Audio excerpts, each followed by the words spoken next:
हिंदू पंचांगानुसार मंगळवार 17 सप्टेंबर 2024 पासून महालय म्हणजेच पितृपक्षाला सुरुवात झाली आहे. बुधवार 2 ऑक्टोबर रोजी या दिवशी पितृपक्ष संपणार आहे, म्हणजेच अश्विन कृष्ण अमावस्येच्या दिवशी. सर्वपित्री अमावस्या श्राद्ध पक्षाचा शेवटचा दिवस असेल. धार्मिक शास्त्रामध्ये सर्वपित्री अमावस्येला विशेष महत्त्व मानले जाते, कारण हा पितृपक्षाच्या समाप्तीचा शेवटचा दिवस असतो.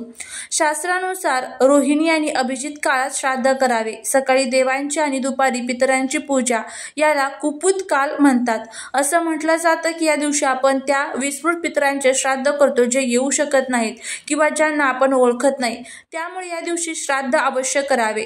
सर्व पितरी अमावस्येला ज्ञात अज्ञात सर्व पितरांचे श्राद्ध करण्याची परंपरा आहे.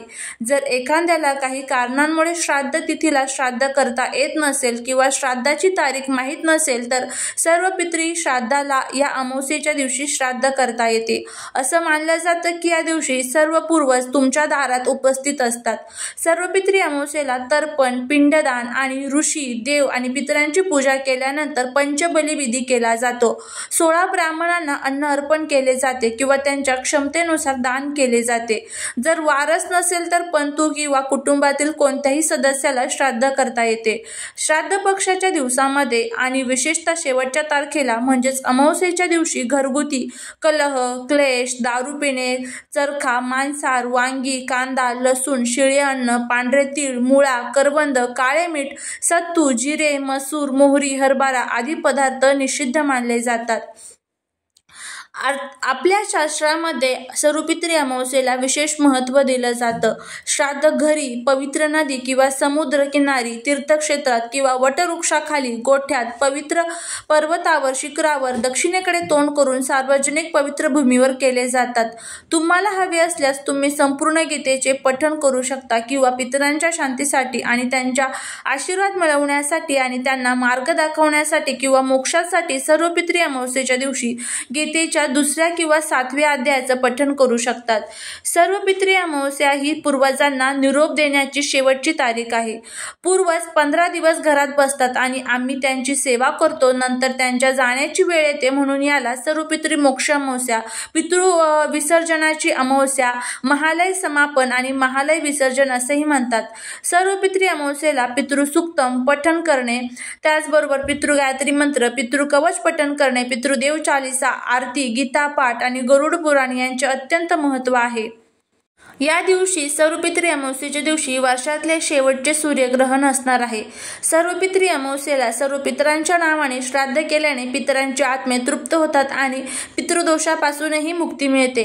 या दिवशी ज्ञात आणि अनोळखी व्यक्ती आणि ज्यांना त्यांची मृत्यूची तारीख माहीत नाही अशा सर्व पितरांचं तुम्हाला श्राद्ध करायचं आहे. हिंदू पंचांगानुसार अमावस्या ही तिथी 1 ऑक्टोबर रोजी रात्री 9:04 सुरू होईल. 2 ऑक्टोबरला दुपारी 2:19 संपेल. अशा वेळी उदयातिथीनुसार 2 ऑक्टोबरला सर्वपित्री अमावस्या असेल. सूर्यग्रहण हे 1 ऑक्टोबरला रात्री 9:40 सुरू होईल आणि 2 ऑक्टोबरला दुपारी 3:17 संपेल. सर्वपित्री अमावस्येला होणारे सूर्यग्रहण भारतात दिसणार नाही. तसेच हे सूर्यग्रहण सकाळपर्यंत संपणार आहे. यावेळी सूतक काळ देखील वैध राहणार नाही. त्यामुळे शास्त्रानुसार श्राद्धविधी या काळात करता येतील.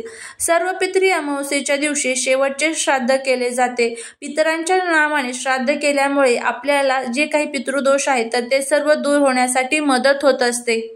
पितृपक्षात झाडे लावल्याने पितृदोष दूर होण्यास मदत होते.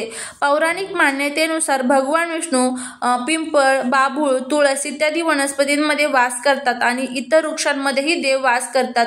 भगवद्गीतेमध्ये भगवान श्रीकृष्णाने 10व्या अध्यायाच्या 26व्या श्लोकात पिंपळाचे वर्णन केले आहे. नदी काठ, प्रयाग, हरिद्वार, गया आणि इतर तीर्थक्षेत्रे आणि मंदिरात लावण्यास पितर प्रसन्न होतात आणि आपल्याला आशीर्वाद देत असतात. त्यामुळे जर तुम्हाला शक्य झाले तर या दिवशी तुम्ही एकतरी पिंपळाचं झाड किंवा तुम्हाला जमेल त्या झाड तुम्ही या दिवशी नक्की लावावं. मग ते तुम्ही पिंपळ, तुळस किंवा जे तुमच्याकडे असेल ते झाड तुम्ही लावू शकता. त्याच्यानंतर तुम्ही या दिवशी आपल्या घरामध्ये सांगितल्याप्रमाणे सर्व उपाय वगैरे करायचे आहे. आता बघा, पितृपक्षाच्या दिवशी म्हणजे सर्वपित्री अमावस्येला आपल्याला काही चुका प्रामुख्याने टाळायच्या आहेत. आता या चुका कोणकोणत्या आहेत त्याबद्दलची संपूर्ण माहिती आपण घेणार आहोत.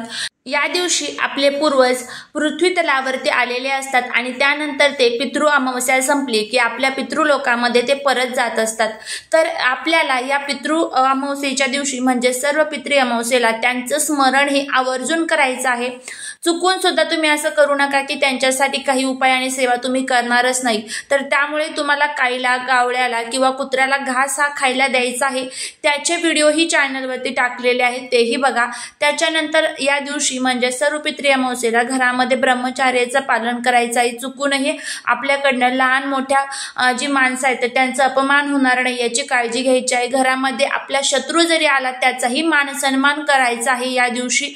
तर ह्या सर्व गोष्टी आपल्याला करायच्या आहेत। त्याचबरोबर झाडं असतात तर झाडांच्या फांद्या, फुलं, पानं चुकूनही तोडू नका।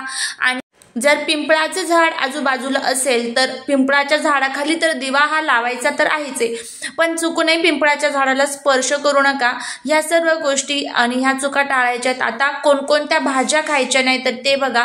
सर्वात प्रथम या दिवशी तुम्हाला कोणत्याही प्रकारचं मांस, मदिरा किंवा मग कोणत्याही प्रकारचं जे नॉनव्हेज असतं नॉनव्हेजचं चुकूनही या दिवशी सेवन करू नये। घरात किंवा घराच्या बाहेर जाऊन सेवन करू नये। कांदा लसूण हा या दिवशी संपूर्णपणे वर्ज्य असतो। एक दिवस आपण कांदा लसूण जर खाल्ला नाही तर काहीच होत नाही, त्यामुळे या दिवशी तरी कांदा लसूण हा वर्ज्य करा। त्याच्यानंतर दुसऱ्या ज्या 2 महत्त्वाच्या भाज्या आहेत तर त्या या दिवशी आपल्याला वर्ज्य करायच्या आहेत। त्यामध्ये पहिली भाजी जी आहे तर ती म्हणजे कोबीची भाजी आणि त्यानंतर दुसरी भाजी जी आहे तर ती म्हणजे दुधी भोपळा।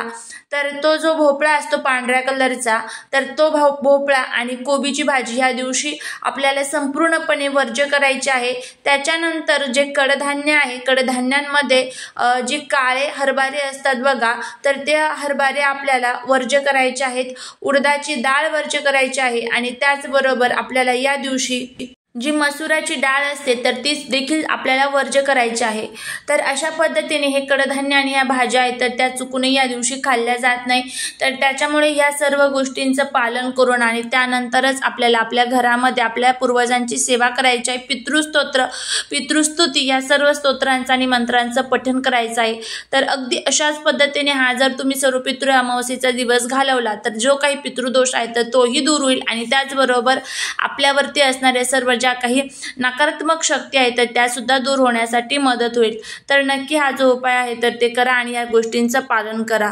झालेली सेवा ही महाराजांच्या चरणी रुजू करते। तुम्हाला जर हा व्हिडिओ आवडला असेल तर लाईक, शेअर आणि सबस्क्राईब करायला विसरू नका। भेटूया पुढच्या एका छानशा नवीन व्हिडिओज आणि त्याचबरोबर एका नवीन माहितीसोबत। हा व्हिडिओ तुम्ही तुमच्या फ्रेंड्स बरोबर आणि फॅमिली बरोबर शेअर करायला अजिबात विसरू नका। हा व्हिडिओ आवडला असेल तर नक्की सबस्क्राईब करा। श्री स्वामी समर्थ।